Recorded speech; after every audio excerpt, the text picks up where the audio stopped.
Hi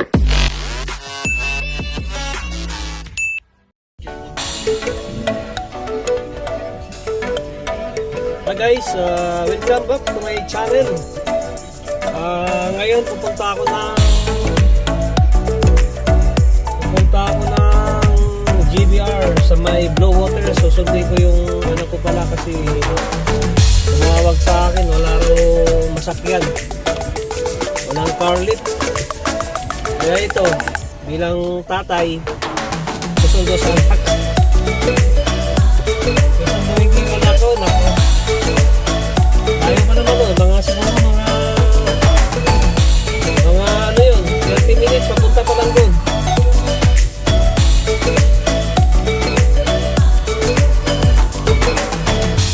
Papunta doon mga 30 minutes, balikan 30 minutes, isang oras. Ganun talaga, wala tayong magagawa pag anak na ang humingi ng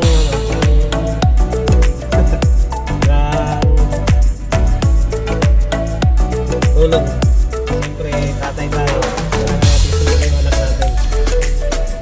Ay, nako. Ang ating kaibigan na very supportive, si Gandalor Sombra, siya tawag dyan sa kanyang mga member.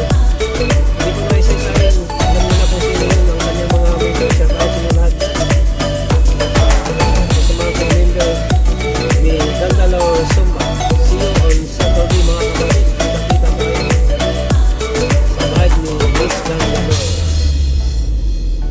Nandito ako ngayon sa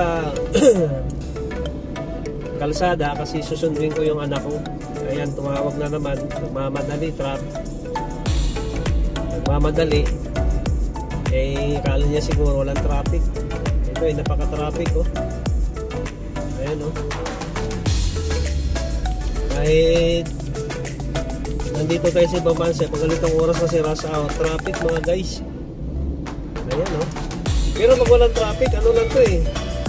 Alis sa bahay namin, papunta doon sa pinapasukan ng anak ko, nasa 10 minutes lang. Eh ito nga yung traffic, baka abutin ako nito ng 30 minutes pa, pataas. Ayan. Traffic dito. Ganun ang buhay dito mga kapatid sa Middle East, dito sa Dubai. Napaka lang, hindi naman natin masabing napakaganda, napakasarap, pero mas angat pa rin dito sa compare sa Pilipinas kasi dito nabibili mo yung gusto mong pagkain, nabibili mo, hindi katulad sa Pinas pag wala ka pera, hindi mo mabili. Eh dito, kung may pera ka lang, nabili mo na lahat yung pagkain na gusto mo. Kasi afford talaga natin kahit malaki ng sahod natin, mababa man ang sahod natin, afford talaga ang mga bilihin dito. Yung mga gadgets, mga alahas, yan, afford natin yan. Sa Pilipinas kasi napakamahal ng gadgets. Ay dito, kaya natin bilhin, hindi ka patayin kumuntong ilaw kasi may pulis. Ayan guys, sa traffic pa rin, oh. Traffic. Rush hour kasi, kaya ang traffic na ngayon. Ganito dito pag rush hour. Pero napakalaking kalsada nito, 6 lane. Ay, 7 lane pala. Pero yung mga 7 lane, pero apapado ng mga sasakyan. Kasi yung iba, galing trabaho, pauwi na. Ayan. Sindihan ko na itong ilaw sa loob ko na sasakyan guys kasi para makita nyo ako kasi pag pinatay ko katulad nyo yan o, madilim. Ayan. Kaya sindihan ko na lang para makita yung pag-upuhan ko. Shout out sa lahat ng vloggers dyan sa Pilipinas.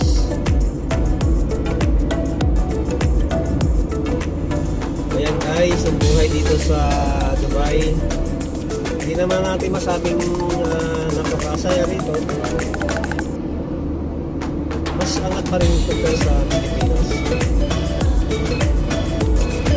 Dito kasi lahat ng gusto mo, mabibili mo talaga kasi kaya mong bilhin.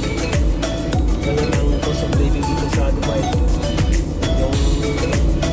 Yung mga nagtatrabaho dito na hindi naka-accommodation, ay nagbabayad ng bahay na monthly. Mayroong partition, tinatawag na partition. Maliit lang yun, dalawa lang kayo ng asawa mo, ng pamilya nyo. Pwede rin kayo kuha ng kwarto. Ang ano dito guys, ang bed space dito sa Dubai, ang pinaka mahal pag single ka 800 dirham. Nasa 10,000 sa pera natin. Para ka nang umupa ng kondominyo. Bed space lang yun ha, isang deck lang, alam mo yung double deck. Yun lang ang tutulungan mo. Grabe, ang mahalang bahay dito. Yun yung naka-accommodation sa company kasi magaganda yung accommodation nila, naka-buong kwarto talaga. Ano lang, dalawa, tatlo lang sila diyan sa isang kwarto sa company accommodation ka. Pero pag live out ka, obligado ka magbayad ng bahay, bed space o isang kwarto. Pero pag andito yung anak mo, asawa mo, kuha ka na lang ng isang kwarto. Ang isang kwarto dito, ang pinakamababa is 2,500 dirhams. Magkano sa atin yun? Mabot ng 25,000. Higit pa, biruin mo yan. Buwan-buwan magbabayad ka. Kung i-convert ka sa pera sa Pinas, napakalaki talaga. Para ka nang nag-upa ng isang mansion sa Pinas. Ng kondo. Mahal pa sa kondo. Kasi ang kondo, magkano lang upa sa kondo sa Pinas? Nasa 10,000 lang patas eh. Biruin mo yan. Pero huwag mo na lang i-convert. Kasi pag i-convert mo, sasakit lang ulo mo sa isipin mo putang mahal pala ng ang mahal pala ng upa ko rito. Pag i-convert mo sa pera sa Pinas, nasa 25,000 pa lang isang kwarto. Biruin mo yan. Kaya yung mga nagbabalak yung mag-abroad, gusto nyo mag-abroad dito sa UAE, abroad na kayo para maranasan nyo naman yung niranasan namin.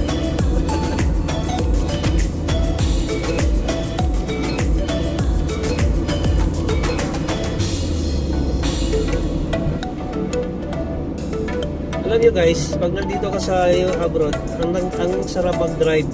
Katulad nito, yan o, tinuksan ko yung taas ko. Ang sarap mag-drive dito kasi napakaluwag. Ayan, walang traffic dito. Doon sa unahan, napaka-traffic. Ayan o. Napakaluwag dito mag-drive. Buksan ko lang itong ilaw para makita.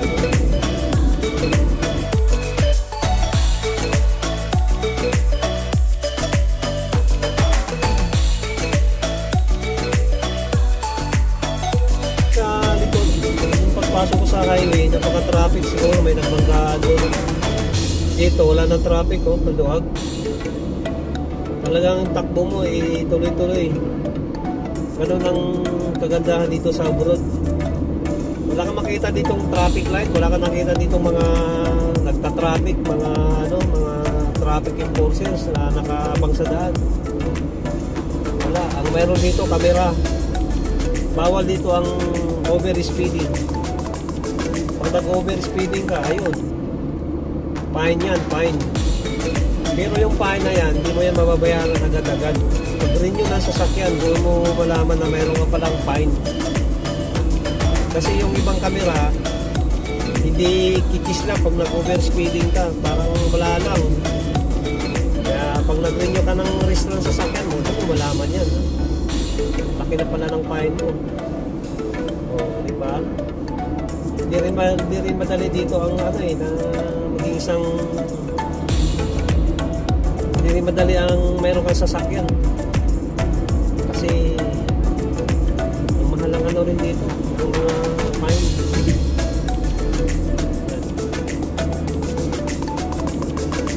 Guys, samahan niyo ako sa aking paglalakbay.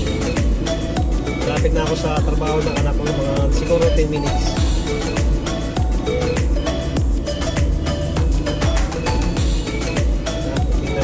Baka ako'y maligaw Pag ikaw pa na may naligaw dito, wala kang maikutan, ang layo. Hindi katulad sa Pilipinas, pwede ka makaikot agad. Dito, layo. Lalayo ng ano dito, U-turn. Tinatawag nilang U-turn, ang lalayo. So, kailangan talaga yung daan, yung dinadaan mo, tingnan mo talaga. Kasi pag lumampas ka sa papuntahan mo, yung sinasabi ko, yung U-turn, napakalayo. Yan. So, malapit na ako.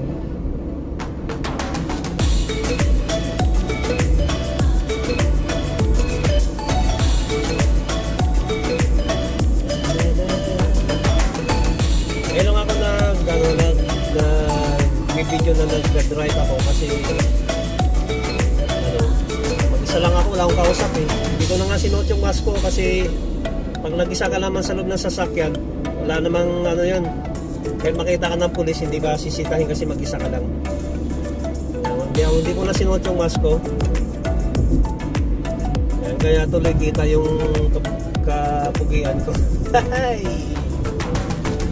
Pinupuri ko yung sarili ko. Sabihin nila, ay napakayabang na itong tao na ito. Pinupuri yung sarili. Ay ano naman.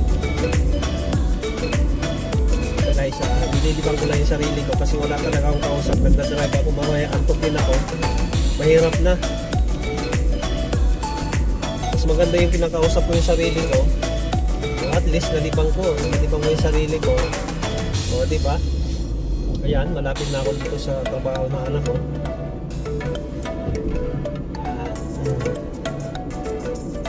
So, 10 minutes, 5 minutes.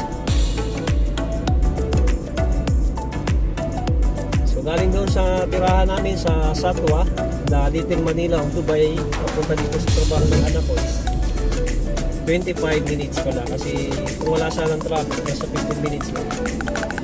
May nadaanan ko yung traffic. Kaya ayun.